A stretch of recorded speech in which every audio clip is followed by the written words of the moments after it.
Hi, my name is Marlene Henriquez. I'm a teacher at Suncoast High School. I've been here for 28 years. In fact, this is my last year. So thanks if you're watching this. But first, I would like to.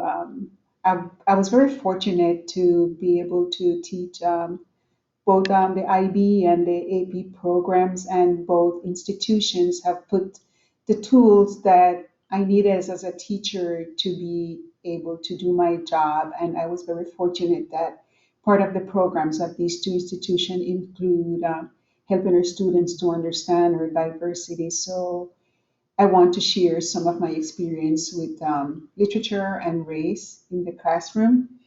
I also want to thank the school district. As far as I can remember, the school district has always supported teachers by creating summer institute in which we can go on and enrich ourselves and serve our students better when the school year started. Thank you for your commitment to the students in the county. And last but not least, thanks to the theme of the African and Latino Institute for their invitation to speak today. Mr. Knowles, Miss Henry, Miss Jefferson, Miss Trejos, thank you very much.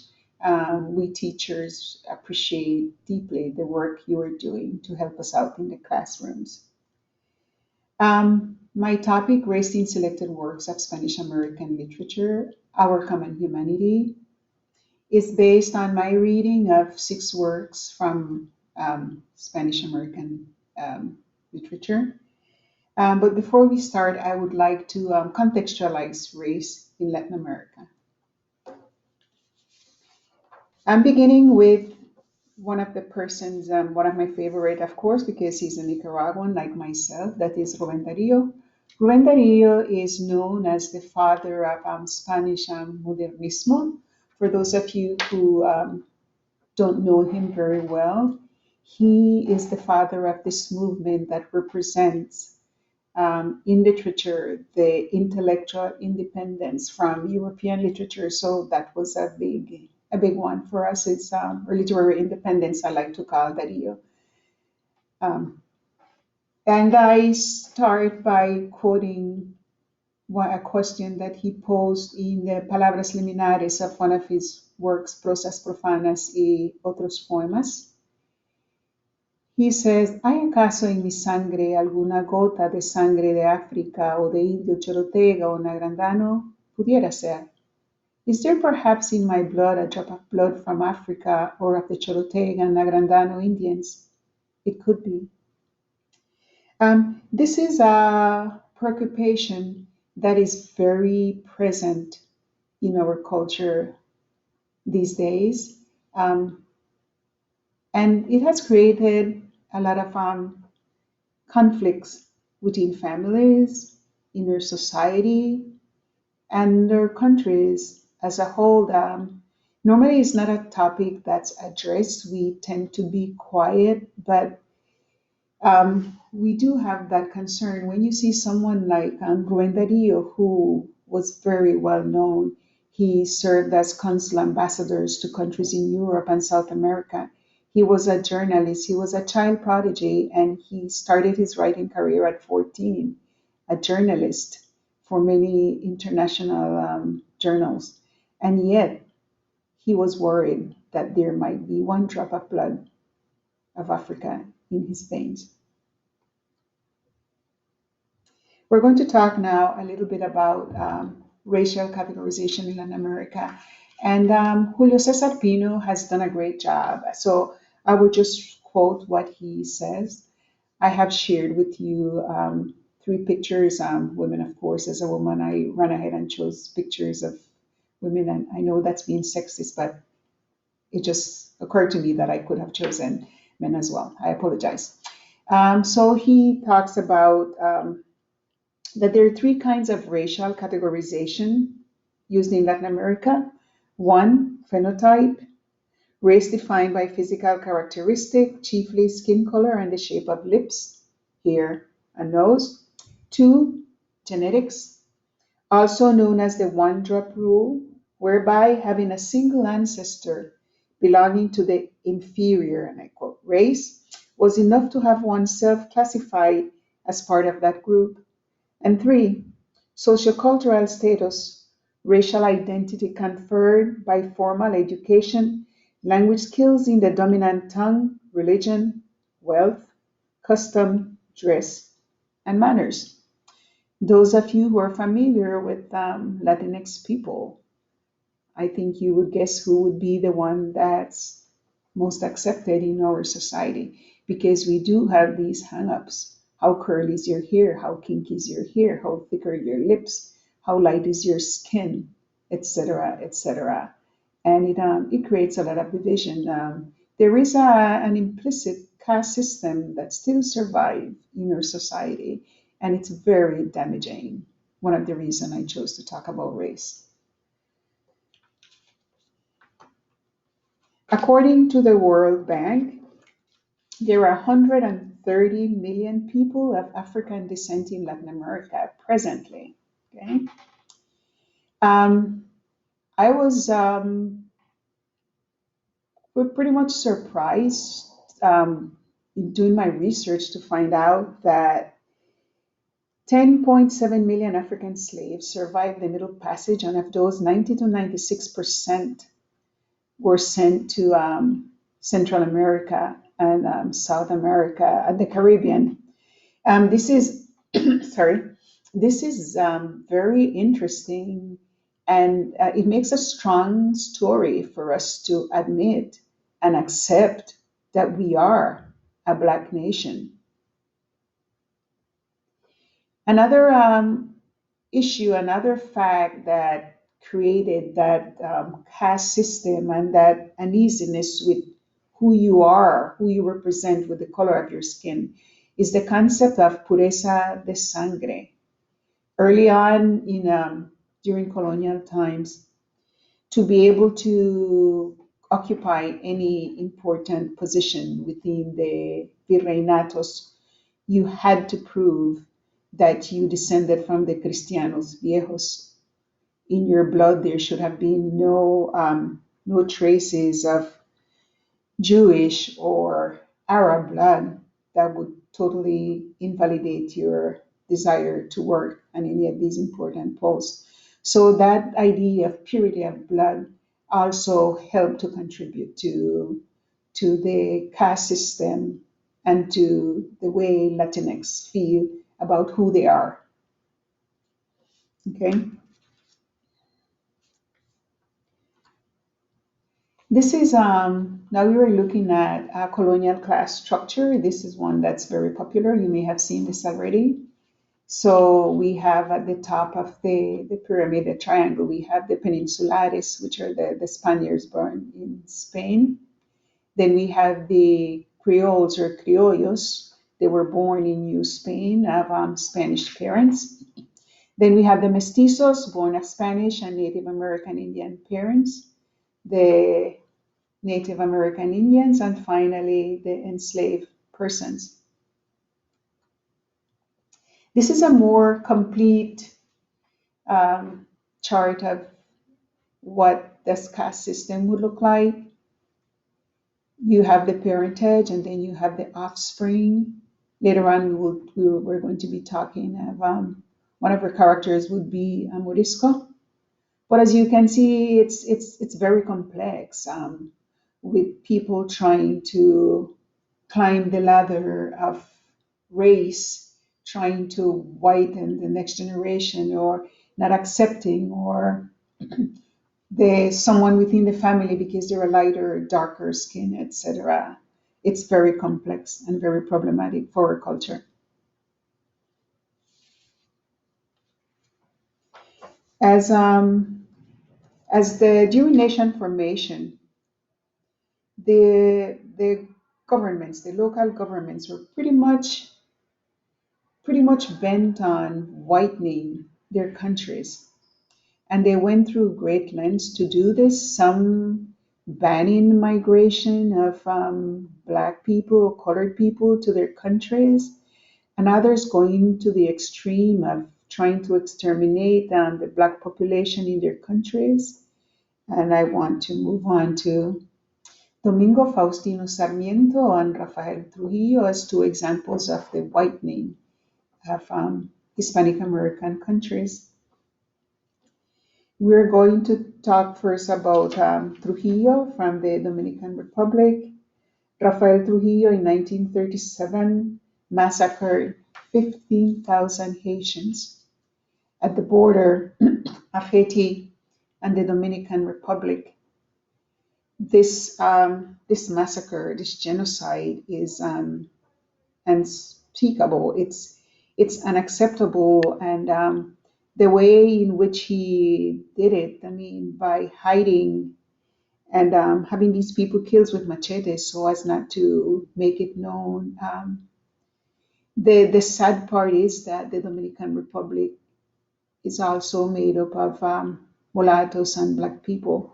So the massacre is called the Parsley Massacre because of the way they pronounce the word perejil, parsley. If they couldn't pronounce the way they saw someone who was dark skinned and couldn't pronounce the word perejil correctly because they don't have that, they don't pronounce the R's the same like they do in Spanish, they would be killed. The next one is Domingo Faustino Sarmiento. He is recognized by Argentinians as for the great job he's done in creating schools, etc., for his people. However, on the other hand, we have a president whose main goal was to exterminate the Afro-Argentinian population. He did this by first segregating the blacks and denying them the necessary support to survive, such as health help.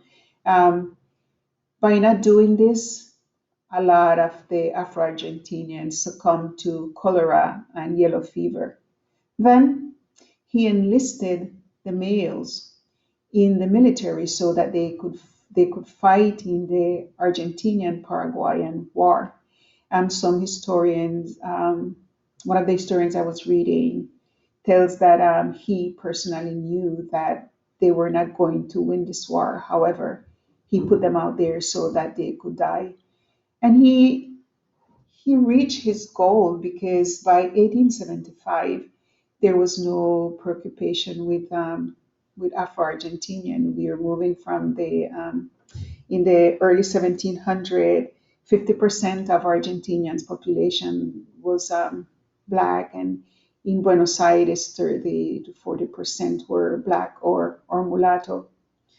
After the extermination, after this genocide, he opened the Argentinian borders to the Europeans, and there were a lot of hotels built during that time, and they just brought them in, gave them work, and helped them to relocate and offered all the resources. The immigration was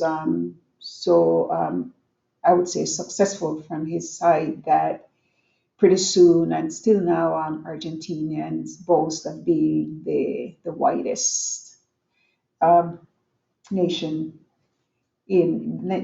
country in South America or Latin America. Pretty sad. However, we can't say that whitening just stopped there with these two gentlemen, Faustino Sarmiento and Rafael Trujillo. Whitening continues in our society as we people try to marry someone of a lighter skin so that their offspring will be lighter, and it's pretty sad and pretty problematic because while we're supposed to be looking into helping to solve common human problems, health issues, education, and food for the majority of the Latin American population, we are more concerned about climbing the race ladder and being closer to the tip of the pyramid, which is white. Pretty sad. In the literary world, 19th century Latin America produced a body of work that we call Civilización y Barbarie.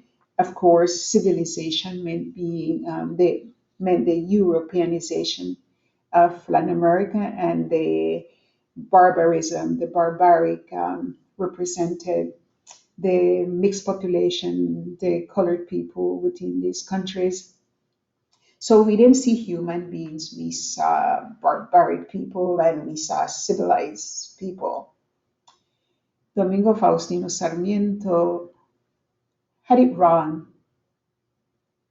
Latinx people are not barbaric. They stem from great civilizations: African, European, Native American, and currently Japanese, Chinese, Indian. You have a mix of great people, not barbaric people. I'm going to begin my view of my reading of these works. What we have as backdrop to Alejo Carpentier, the kingdom of this world, we have these are the ruins of Sanssouci, built by Henri Christophe after they defeated the French and governed. Um, the work I chose, it comes from Cuba. The author is Alejo Carpentier. And this is a historical fiction that chronicles the story of Haiti through the eyes of Tinoel, a slave owned by Lenormand de Messy, another character in this work. He tells of the slave revolt, the victory over the French, and the establishment of a new reign under Henri Christophe. Many characters stand out in this work. One of such is Maman Ra, who knows and who knows the plants and herbs in the region and was pivotal in helping Macandal start the uprising. Macandal is a slave who lost one of his arms in the sugar mill and initiates the rebellion on the island. He embodies the faith in the abilities of the slaves to obtain their freedom, as well as the popular beliefs that kept the movement alive, such as his metamorphosis into an animal of choice. In this work, very little attention has been paid by the critics to Tinoel's insight into human nature. Once the revolution triumphed, Tinoel finds himself enslaved once again by an ex-slave Christophe, who is building his residence currently known as Sanssouci.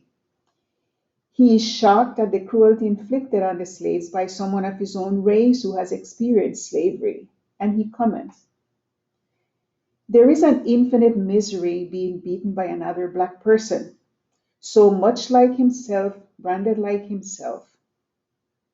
The enslavement of blacks by blacks is only comparable to a house in which the grandchildren beat their grandparents, the daughters in law their mothers in law. He is appalled at the cruelty inflicted by one's own race." As the narrative progresses, Tinoel discovers he too can transform himself into other animals and insects. He becomes a bird, a bee, an ant. His experiences as these animals and insects has taught him that in all groups there are hierarchies, rules, structures, and responsibilities that each member must accomplish for the group to survive. Mirrored the humans, right? Once he decides to retake his human form, he reflects on his experiences and shares with the reader the wisdom of old age.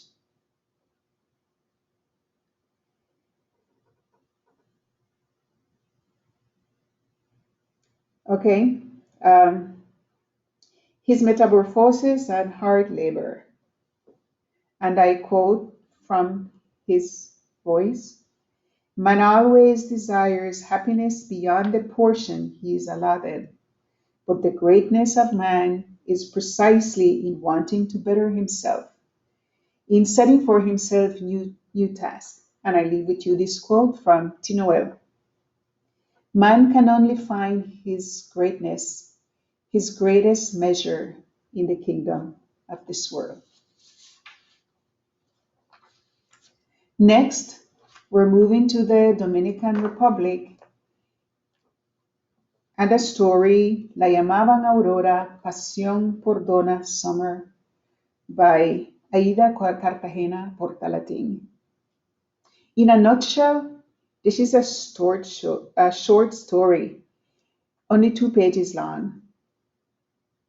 In it, Portalatin combines the music of Donna Summer, which permeates the whole narrative, with the outlook of a Black female who is aware of her social status and discrimination brought on by the color of her skin and her hair texture.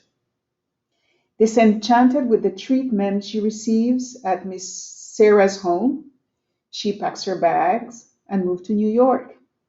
There she discovers that the violence Blacks encounter on the streets and the level of poverty are the same Blacks experience all over the world.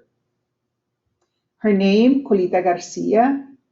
Colita is the diminutive of tail, an appendage to the body, and her name thus embodies the plight of Blacks in the world. She is renamed Aurora by Miss Sarah, a name given to her, and I quote, by someone who has never seen dawn, end of quote. In this short 2 page story, the word no is used 30 times, and other negative expressions appear as well. This constant repetition of no, reflect her anger and frustration of the plight of Blacks living in the so-called free world.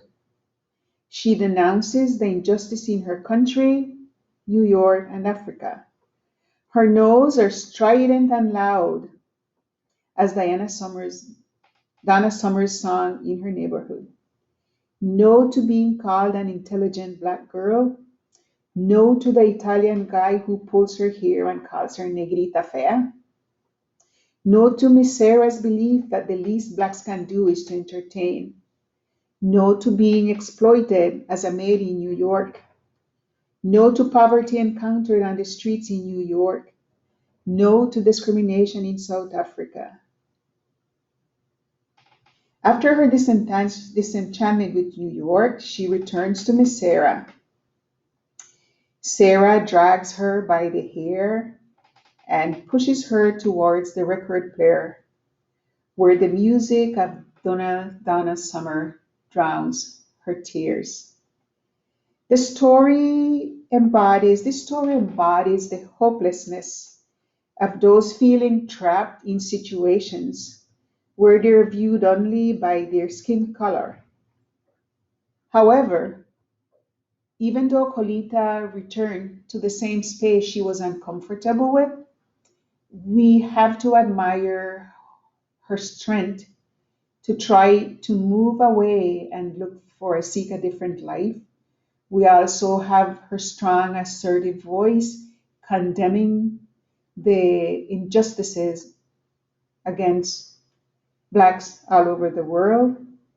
And the fact that she accepts herself for who she is, a Black woman with different hair and a different color skin. But as she said, this is how I was born, and this is how I will stay.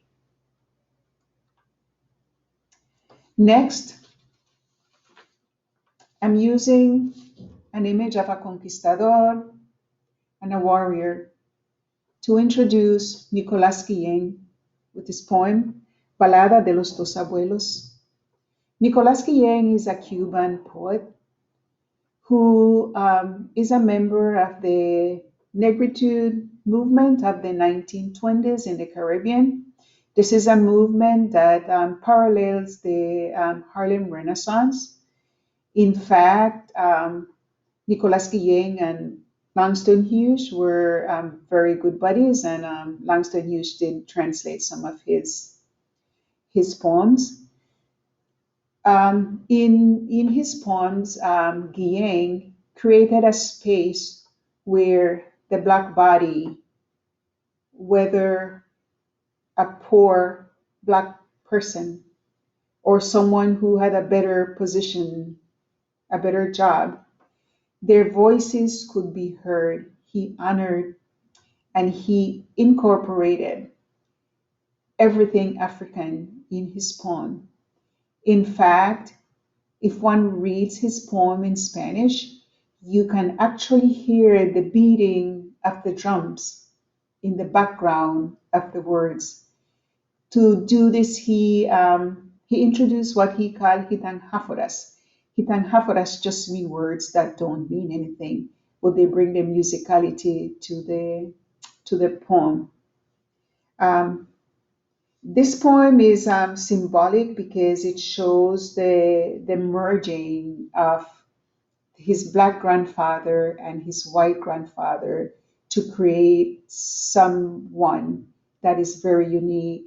And he joins them not through violence or submission, but he placed them next to each other as equal, blending, walking together as one human being.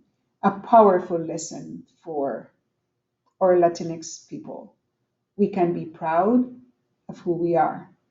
I'm going to read just a few lines of this poem translated by Miss Morena. Shadows that only I see, my two grandfathers escort me. Don Federico shouts at me. Taita Facundo is silent. The two dream in the night. They walk, walk. I join them. Federico, Facundo. The two embrace each other. The two sigh. The two heavy heads stand. The two of the same size under the tall stars, like black, like white.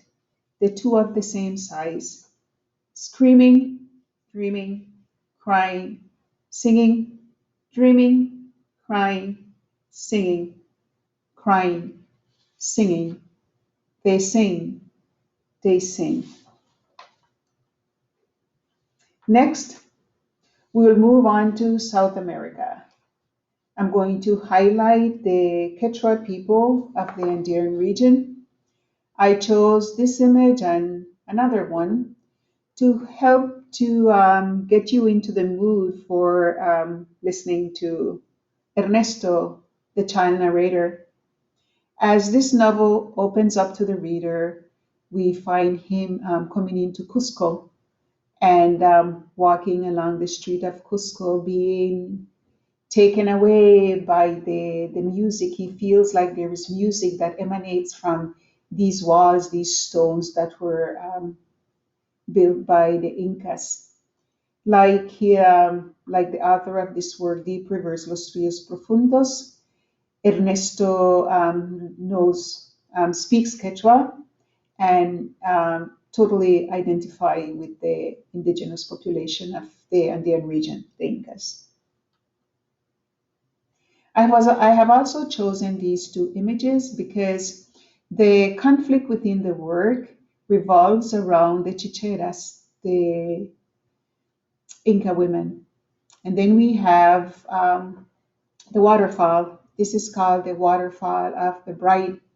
I chose this among pictures of different waterfalls because the prose is so beautiful and the description of the Andean region with its rope bridges, beautiful rivers, cascades, and falls, even with the conflict that develops within the work, is so beautiful that I think it's something that if you're listening to me, you should be able to enjoy as well. The storyline and this novel begins in Cusco, in the highlands of Peru. The main character is Ernesto, a boy whose father, an itinerant lawyer, takes him along as he searches for a wealthy relative and a job. Throughout his travels, he learns the language and customs of the indigenous people. His father leaves him at a boarding school while he looks for work. Through his eyes, the reader views the beauty of the indigenous people and their land, their myths, and their struggle to survive. This novel highlights the plight of the people who are being exploited by the landlords. There are two main events that take place in the novel: the Chicheras rebellion and the spread of typhus. The women from the indigenous community, known as the Chicheras, rebel against the terratenientes, powerful landlords, who have decided to deny the people salt for food in order to give it to their cattle. The Chicheras find the salt and distribute it among the workers. Of course, this creates the conflict within the landlord and the colonial system as the workers now have rebelled. They have taken away their salt, and so they bring in soldiers to try to pacify them. They're protesting on the streets, and Ernesto, the child narrator, joins them and identifies with them. Um, Along with the rebellion and the persecution that the people from the community are experiencing, there is an outbreak of typhus, and a lot of the people are succumbing, they're dying. And so when Ernesto participates in the street riots, in the rebellion of the Chicheras, the headmaster of the school, the Catholic priest, of course, is incensed. It's furious with him when Ernesto, when he finally is returned to the boarding school. Um, why I mentioned the priest because he is used opposite the only Afro descendant in this work. In this work, this Afro descendant is called Hermano Miguel. The way the child narrator views them is based on their reaction to his running away from the school and participating in the revolt. Of course, the priest is angry, and Ernesto sees him, look at him, and thinks, and I quote, he looks like a hot blooded beast.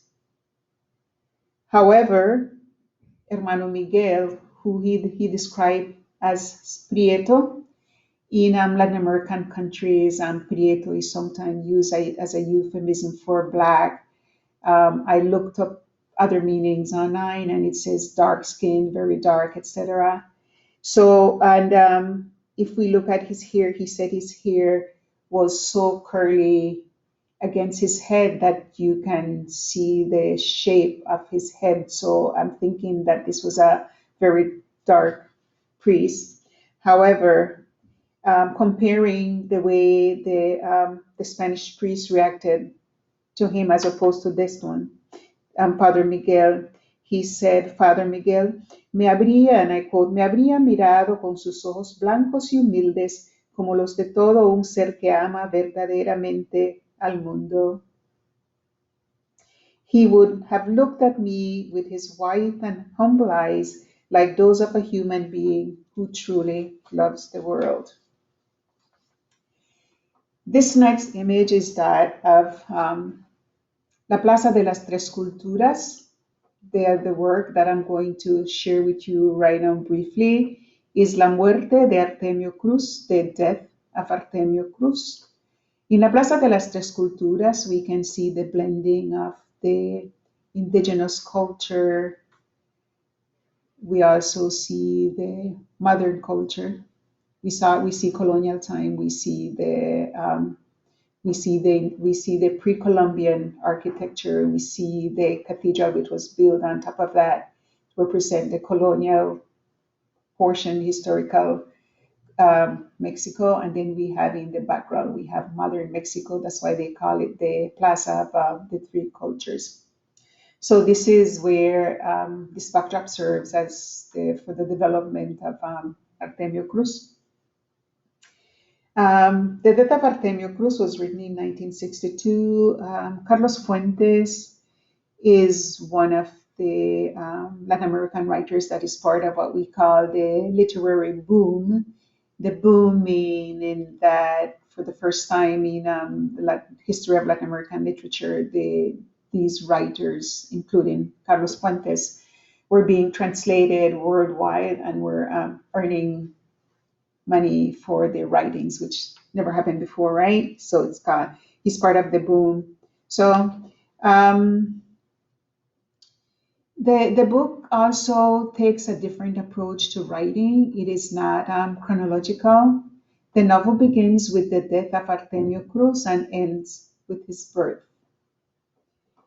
A flashback on the life of Artemio Cruz, a Morisco, who is a son of Isabel Cruz, a mulata raped by a landowner. Of course, this landowner is his father. His father became rich by stealing the peasants' land, loses it to other landlords. Artemio is raised by his mulatto uncle Lunero, who in the novel is called El Negro. Um, his uncle Lunero has to abandon him at the age of 13, and Artemio begins his life as a parasite by killing his uncle Pedro. On his deathbed, we find Artemio reflecting on his life. As readers, we're privy to his memories and view his life unfold before our eyes.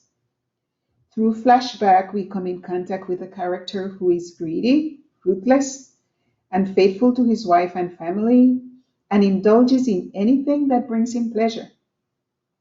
His character develops through his experiences as a soldier, landowner, businessman. With the Mexican Revolution as a backdrop, we view Artemio becoming rich and powerful by stealing and hoarding land as his father did. The trajectory of his life tells the story of a man who is similar to others we know historically and in real life. This character shows that bloodline does not exempt a person from the pitfalls of base human nature. Fuentes, with the creation of this character, shows that despite the color of the skin or bloodline, we're basically flawed human beings capable of good and bad. As the novel regresses to Artemio's birth, we hear a voice warning, admonishing. Vas a vivir, vas a ser el punto de encuentro y la razón del orden universal. Tiene una razón tu cuerpo, tiene una razón tu vida. Eres, serás. Fuiste el universo encarnado. Powerfield. You will live. Your body has a purpose. Your life has a purpose. You are, will be, you were the universe incarnate. Finally, one of my heroes in literature, Jose Marti. If you're viewing this, you know Jose Marti. Yo soy un hombre sincero. Everybody knows that, right? Jose Marti is very well known not only for his poetry, he's also a modernista with Rubén Dario, their contemporaries. But he also fought for his Cuba. He loved his Cuba so much. And in his essay, Nuestra América, he speaks to the newly formed nations as to their inclinations of creating government patterned after the US and Europe.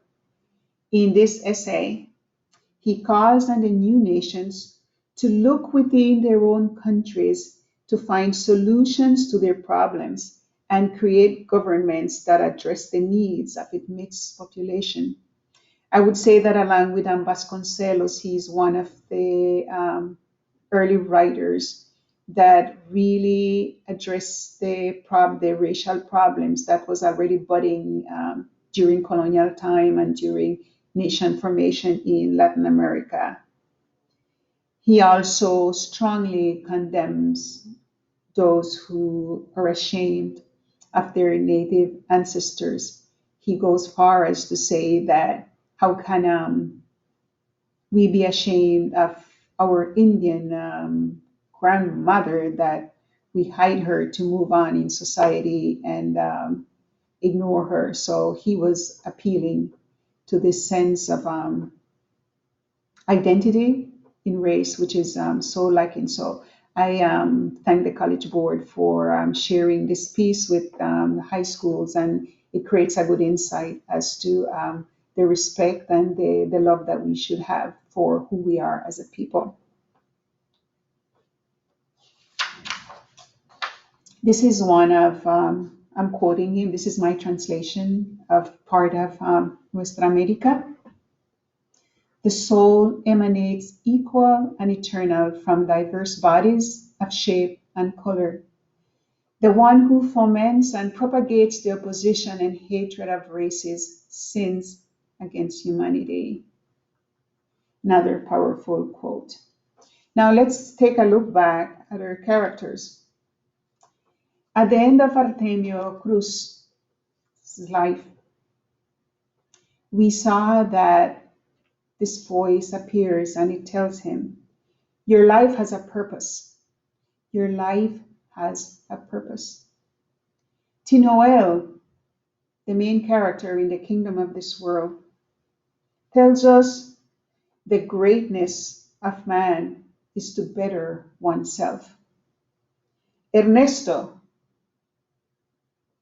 shows us that even though he had two priests, he looks into one, the one of African descent, and he sees the humility, a humility in embracing others.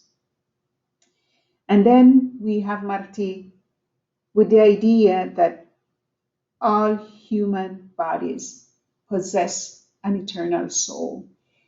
I love Marti for this phrase, if anything, and I do love all of his work. But the fact that he's showing us, he's showing the reader that we are not just color of the skin, texture of the hair. We have a living soul, and that's what unites us as human beings. To conclude, using the words that I have taken from these characters, from these works, I would say, let's embrace each other in humility because we all share an eternal soul. We were created for a purpose, for greatness. We share a common humanity. Thank you very much.